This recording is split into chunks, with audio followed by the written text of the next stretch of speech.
देश में इन दिनों वन नेशन वन इलेक्शन के मुद्दे को लेकर अलग अलग तरह से प्रतिक्रियाएं आ रही हैं, जिसको लेकर जहां पार्लियामेंट में बिल प्रस्तुत होने के बाद इसे ज्वाइंट पार्लियामेंट कमेटी को भेजा है। अब यह कमेटी अपने सुझाव, अपनी रिपोर्ट देगी। तो वहीं दूसरी ओर मध्य प्रदेश में भाजपा के जनप्रतिनिधि आम जनता के बीच पहुंचकर वन नेशन वन इलेक्शन को लेकर प्रतिक्रिया और सुझाव लेंगे।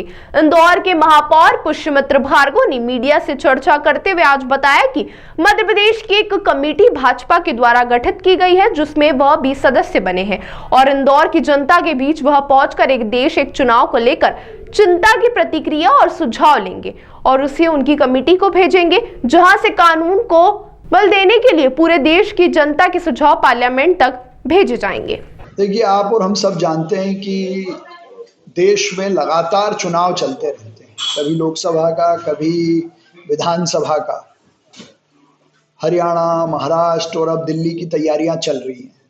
कहीं ना कहीं लगातार होने वाले चुनाव से समय, पैसा और विकास में भी रुकावट आती है और उसका अगर कोई हल है तो वो है एक देश एक चुनाव, वन नेशन वन इलेक्शन। लेकिन ये होगा कैसे, इसको लेकर कई सारे संशय थे, लेकिन देश के यशस्वी प्रधानमंत्री श्री नरेंद्र मोदी जी ने वन नेशन वन इलेक्शन का बिल पार्लियामेंट में प्रस्तुत किया और उसको जॉइंट पार्लियामेंट्री कमेटी को भेजा है। अब ये जॉइंट पार्लियामेंट्री कमेटी अपने सुझाव, अपनी रिपोर्ट देगी, लेकिन इसके साथ में देश में लोगों के और हर मतदाता के सुझाव चुनाव के बारे में आए, चुनाव की एकरूपता के बारे में आए। इसको लोकतंत्र के सबसे मजबूत तरीके से एक बार जनता अपने विधानसभा और लोकसभा के नेताओं को चुने। इसमें क्या तकलीफ आ सकती है, क्या अच्छे से अच्छे सुझाव हो सकते हैं, वो लेने के लिए हम जनता के बीच जाएंगे। भारतीय जनता पार्टी ने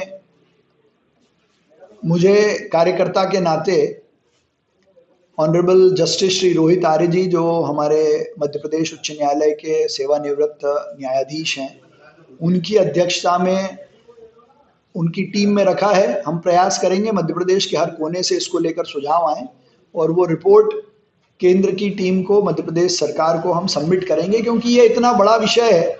यदि वन नेशन वन इलेक्शन देश में लागू करना है तो संविधान संशोधन भी करना पड़ेगा, तो राज्यों में भी इसके लेकर प्रस्ताव पारित होंगे। तो एक जनता के सहयोग से, जनता की आकांक्षाओं, अपेक्षाओं और उनके सुझावों से ये बिल पास हो और जनता एक साथ एक बार में अपने राज्यों के प्रतिनिधियों को और देश के प्रतिनिधियों को चुनेगी, तो कहीं ना कहीं बहुत सारा पैसा,